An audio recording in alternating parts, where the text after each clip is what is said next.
It's time for the late video, my friends, because we have ourselves a very interesting set of news to talk about. It's 11:30 p.m. at night as I record this. I just wrapped up my own beer league hockey game. We won 8-1. Thank you for asking. I fumbled a bunch of 1-Ts in front, got robbed a few times, but I think I did get an assist, so I'm pretty happy about that. But, as I had mentioned earlier in today's show, because I was playing Beer League, I didn't end up watching the second half of Vancouver versus Columbus. But no biggie.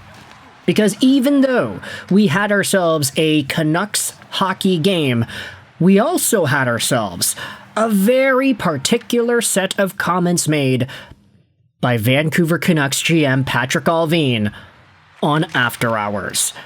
Now, let's get into the tail of the tape of the game first before we dive into some of the extra commentary as put out there by Patty Allvin, because the Vancouver Canucks battled some adversity and they were able to go out there and win 4-3 at home against a bubbling, hungry Columbus Blue Jackets squad that sucked the life out of the building at some point in the second period. Goals scored in this one by Jake DeBrusk. He opened things up in the second with a wrist shot out in front. He was playing on what I think most would say was the best Canucks line tonight. Drew O'Connor and Atu Ratu end up getting the assists. They were playing very well tonight, and it's Drew O'Connor who centers the puck for DeBrusk, streaks in, takes the pass off the skate, shoots, and scores. Then you had Kirill Marchenko making it 1-1, just a minute and a little bit after that.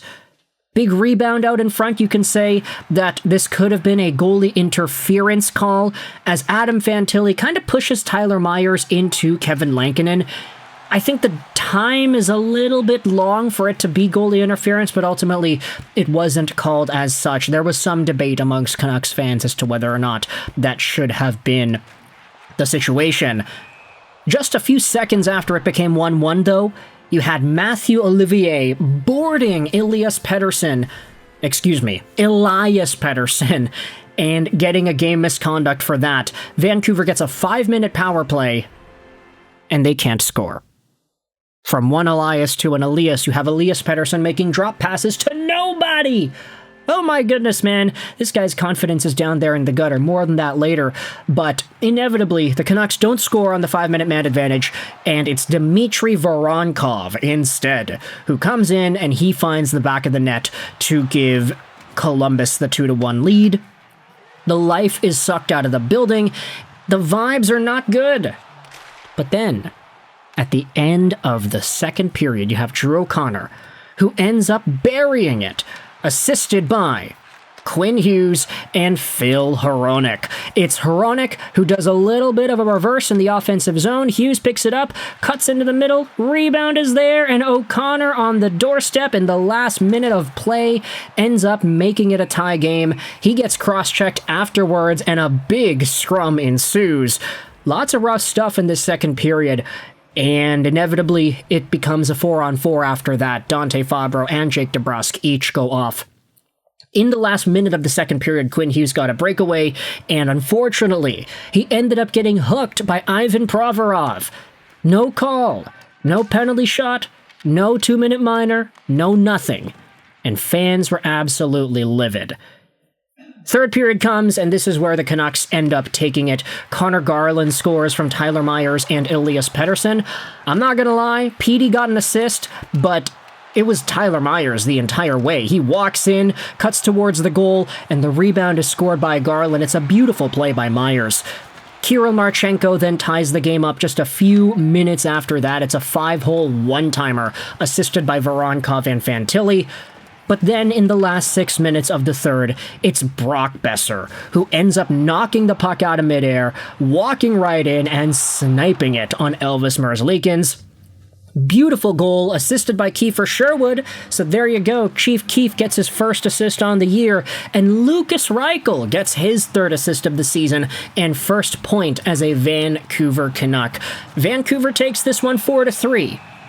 But ultimately, we have ourselves a number of really interesting moments that we can talk about from tonight as well. The Canucks won, yes, but there also were some other notes. For one, Braden Coots in the WHL. Yeah, I remember Coots. He made the team, then he got sent down after 3 games.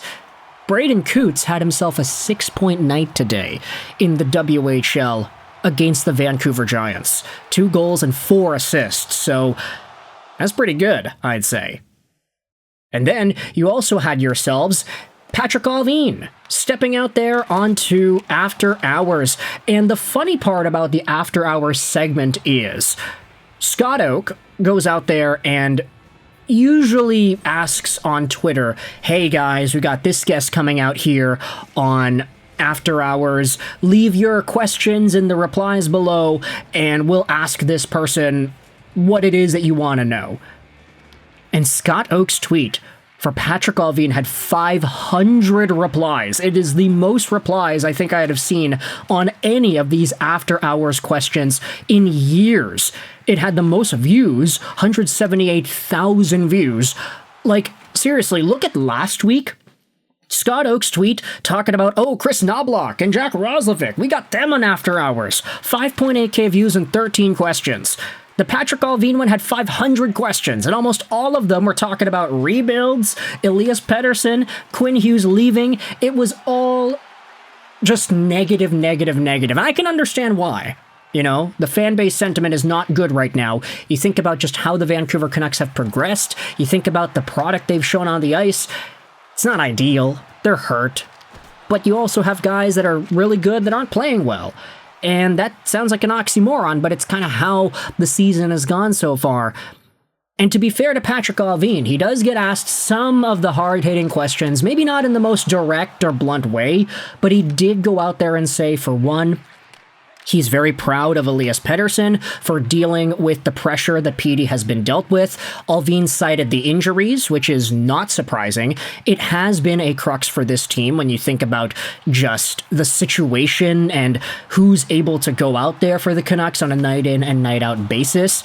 Allvin straight up says, like, yeah, you think about the Washington game where the Vancouver Canucks lost all of these names and PD was given all these tough matchups. Allvin is proud of Pettersson.